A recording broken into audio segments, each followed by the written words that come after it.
አሁን ያለነው ሙታንሳ ማር ቅዱስ ሚካኤል ገዳም ለእናንተ እሄዳለሁ አሳያችኋለሁ ባልኩት መሰረት እዛው ተገኝቻለሁ። ከአዲስ አበባ 870 ኪሎ ሜትር አቋርጠን ነው እዚህ ደረስን። በመድኃኔዓለም ፍቃድና በእናንተ ቸርነት እዚህ ቦታ ደርሷል። አብረን እንመልከት። የሙታንሳ ማር ቅዱስ ሚካኤል ገዳም ከጎንደር ከተማ 130 ኪሎ ሜትር ፒስታ መንገድ ተጉዘን ነው እዚህ ደረስነው። እዚህ ስንደርስ ከቀኑ 10 ሰዓት ተኩል ነበር። ቦታውም እጅግ በጣም በረሃ ነው። ሙቀቱም እጅግ በጣም ከባድ ነበር። ስንገባም የተቀበለን ይህ የምትመለከቱት እጅግ በጣም ረዥም የሆነ ደረጃ ነው። ይህ ደረጃ ከ8 ወር በፊት አልነበረም። ነገር ግን በዚህ ምትክ የነበረው ወደ 170 ሜትር የሚረዝም በአለት የተዋቀረና እጅግ በጣም ረዥም ወደ 170 ሜትር የሚጠጋ ትልቅ ተራራ ነበር። ነገር ግን ክብር ምስጋና ለመድኃኔዓለምና ለእናንተ ይሁን።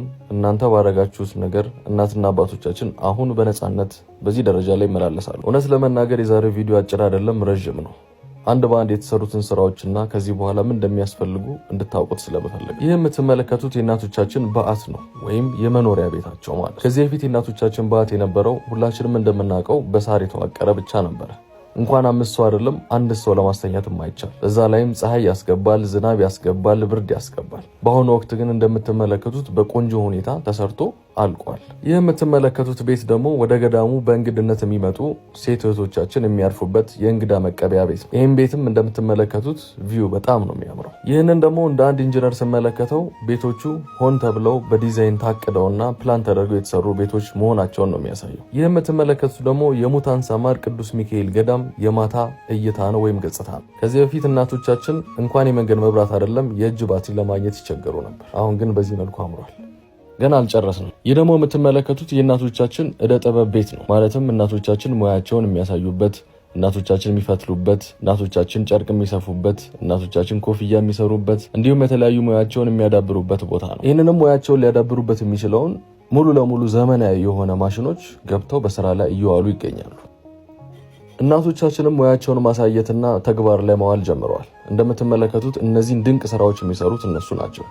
ይህም ከላይ የምትመለከቱት የሙታንሳ ማር ቅዱስ ሚካኤል ገዳም የራሱ የሆነ ሎጎ ታግ ያለውን ስራ እየሰሩ ለሽያጭ ዝግጁ እያደረጉ ይገኛሉ በአሁኑ ወቅት። ይህም ወደፊት ገዳሙ ራሱን ችሎ በሁለት እግሩ እንዲቆምና በተጨማሪም ደግሞ ሌሎችን እንዲረዳ ሌሎችም ከሱ እንዲማሩ ያደርጋል። ይህ የምትመለከቷቸው ስቶኮች ደግሞ የተለያዩ ሶላሮች እንዲሁም ጧፍ ማምረቻ በተጨማሪም ደግሞ የራሱን የሆነ የሙታንሳ የራሱን የሆነ ብራንድ ሻማ የሚያመርትባቸው ማሽኖች ናቸው።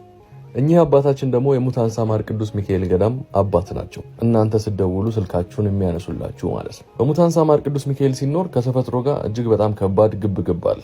አካባቢው እጅግ በጣም በረሃ ነው። ሙቀቱም በጣም ከባድ ነው። ቦታው ደግሞ ተራራማ ነው። ስለዚህም የተለያዩ ተፈጥሯዊ እንክብካቤዎችን ማድረግ አለባቸው። ለዚህም እናትና አባቶቻችን ዛፍ በመትከል ሳር በመትከል እንዲሁም የተለያዩ የእርከን ስራዎችን በማድረግ ቀናቸውን ያሳልፋሉ።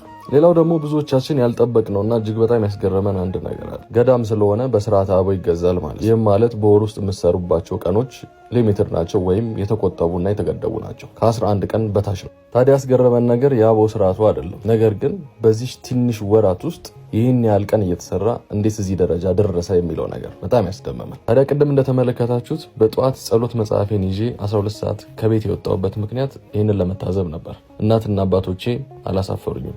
ፀሐይ ሳትወጣ ነበረ ተነስተው ስራ የጀመሩት። እናም በዚህ ምክንያት ነው ምንም እንኳን የስርዓተ አበው ቢኖርም በሚፈቀድላቸው የስራ ቀናት ውስጥ ጠንክረው በመስራትና በጠዋት ተነስተው በመስራት እንዲሁም 24 ሰዓት በመስራት እዚህ ደረጃ ያደረሱት። ይህ የምትመለከቱት ደግሞ እኔና ጓደኞቼን ታውቋቸዋላችሁ። በባዶ እግራችን ወደ ጸበል ቦታው እጅግ በጣም ብዙ ተአምር ወደሚታይበት ወደ ዋሻ የጸበል ቦታ እየሄድን እንገኛለን። አባታችንም በዚህ ወቅት አንድ ነገር ነግረውኛል። እዚህ አካባቢ እጅግ በጣም ብዛት ያላቸው ጸበልተኞች ይገኛሉ። ነገር ግን ቦታው በጣም ተራራማና ቁልቁለት ያለበት ቦታ ስለሆነ ለመግባትና ለመውጣት እጅግ በጣም አዳጋች ሆኖባቸዋል። እናም በቻላችሁት መጠን ይህንን መንገድ አጽድተን ለጸበልተኞች ምቹ አድርገን ከዚህም በላይ ብዙ ጸበልተኞች እንዲመጡ አድርጉልኝ ብለው ለምነውኛል። ይህንንም ለእናንተ አድርሻለሁ። ታዲያ የጸበሉ ቦታ በአይናችሁ ራሱ ስታዩት ታምሩን ፊል ታደርጉታላችሁ። እጅግ በጣም ብዙ ሰዎች ተፈውሰውበታል ይባላል። አባታችንም እንደነገሩን ከሆነ እዚህ ቦታ መጥተው ከተለያዩ በሽታዎች ብዙ ሰዎች ተፈውሰዋል። እናም በቪዲዮ እንደሚታየው ይህንን ቦታ መውጣት እጅግ በጣም ቀላል አይደለም። ለአባቶቻችን ቀን በቀን ስለሚወጡት ለነሱ ቀሏቸው ሊሆን ይችላል። ለኛ ግን እጅግ በጣም ነው የከበደን። አባታችን አሁን የሚያሳዩን ቦታ የሙታንሳ ማር የሚወጣበት ከሸለቆ ውስጥ የሚገኙ ማር የሚሰጡ ንቦች ናቸው። ይሄም ማር ለብዙ ሰዎችን ፈውስን አምጥቷል። እጅግ በጣም ተአምራዊ የሆነ ማር ነው። በሙታንሳ ማር ቅዱስ ሚካኤል የሚሄዳችሁ ሰዎች ይህንን ማር ማግኘት ትችላላችሁ። ብዙ ሰዎችን የፈወሰ ማር። ቀደም እንዳልኳችሁ በዚህ አካባቢ መኖር ከተፈጥሮ ጋር ትልቅ ግብግብ አለ። እናቶቻችንም በሌሊት እየተነሱ የተከሏቸውን ችግኞች ይንከባከባሉ። ታዲያ እናቶቻችንም የሜጃ ጊዜያችን ሲቃረብ የሰራችሁ ውጤት ነውና ሽልማት ይገባችኋል አሉን እማሆይ። እርግጥ ነው እናቶቻችን የትም ሄዶ ቢሸጥ የሚያኮራ እንጂ የማያሳፍር ስታንዳርድ ያለው የራሱ ሎጎ ያለው እጅግ በጣም የሚያምር በጣም ጠንካራ የሆነ ምርትን አምርተው ለኛ በስጦታ መልክ ቢሰጡንም ትንሽ ለመቀበል ከብዶኝ ነበር። ምክንያቱ ኩራት አይደለም፣ ነገር ግን ሙሉ ስራው አልቆ የዛኔ ስጦታውን ብቀበል እጅጉን ደስ ይለኝ ነበር። ሆኖም ግን ከኔ የበለጠ እናቶቼ አብለጠው ስለሚያስቡ ስለማቅ ስጦታውን ደስ እያለኝ ተቀብያለሁ። የምለብሰው ጋቢና እንዲሁም ኮፍያ እማሆይና በገዳም ውስጥ አብሯቸው የሚኖሩ መናኞች የሰሯቸውን ኮፍያዎችና ፎጣ በክብር ተቀብያለሁ። በጣም ምቹ ናቸው። በጣም ነው የሚያምሩት። ትልቅ ኩራት ነው የተሰማኝ። እናም ይሄንን ስጦታ እኛ እናንተን ወክለን ተቀበለን እንጂ እውነተኛና ትልቁ ተሸላሚዎች እናንተ ናችሁ። ስጦታውንም በእናንተ ስም ተቀብያለሁ።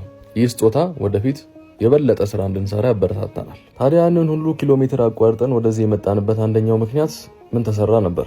የመጨረሻው ምክንያት ደግሞ ምን ይቀራሉ? ታዲያ ምን ቀረ? ታዲያ ካጠገብ የምትመለከቷቸው እማሆይ ሁል ጊዜ ከሰላምታቸው በኋላ አንድ ነገር ይሉናል። ይህም የአባቶች በዓት ነው። የአባቶች በዓት አልተሰራም። ይህም ማለት የአባቶች የመኖሪያ ቤት ማለት ነው። የራሱም የሆነ ምክንያት አለው። መጀመሪያ ይህ ፕሮጀክት ሲጀመር አባቶችና እናቶች ተቀምጠው ሲያወሩ አባቶች እናቶች ደካሞች ናቸውና ቅድሚያ ለነሱ ይሰጥ ብለው ይሄ ቤት ተሰራ።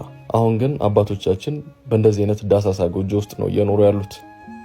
እንደምትመለከቱት እጅግ በጣም አጭርና በጣም ትንሽ ጎጆ ነች።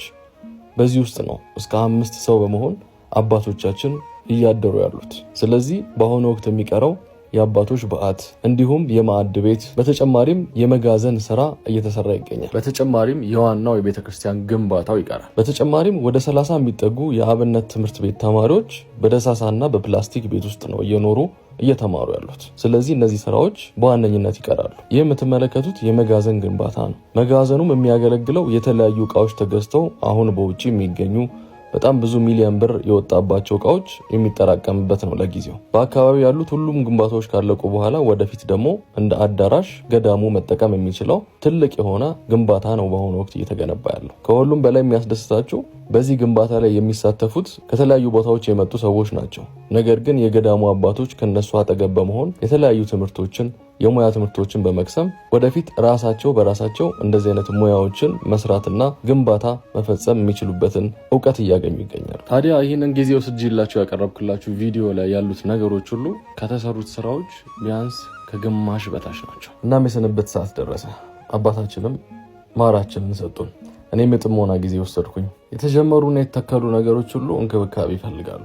ይህንንም ገዳም ጀምረነዋል፣ ልንጨርሰው ይገባል። ይሄ ገዳምና ይሄ ተክል ፍሬ አፍርተውና አብበው እንድንመለከታቸው ከፈለግን በየቀኑ ክትትልና የሚያስፈልጋቸውን ነገር ልናሟላላቸው ይገባል። እስካሁን ድረስ ያዋጣነው ጊዜያችንን የሰጠነው ነገር ምን ላይ እንደዋለ በጥቂቱም ቢሆን ተመልክተናል አብረን። ይህም በሁላችን ላይ ደስታን ይጭራል ብዬ አስባለሁ፣ እኔ ላይ እንደተጫረው ደስታ ማለት። እናም አሁንም የሚቀሩ ብዙ ስራዎች አሉ። እነሱ ማገዝ የምትፈልጉ በእነዚህ የንግድ ባንክና የአቢሲኒያ ባንክ አካውንቶች የቻላችሁትን ነገር ማድረግ ትችላላችሁ። ቀጥታ ማግኘት ከፈለጋችሁ በእነዚህ 2 ስልክ ቁጥሮች ደውሉላቸው።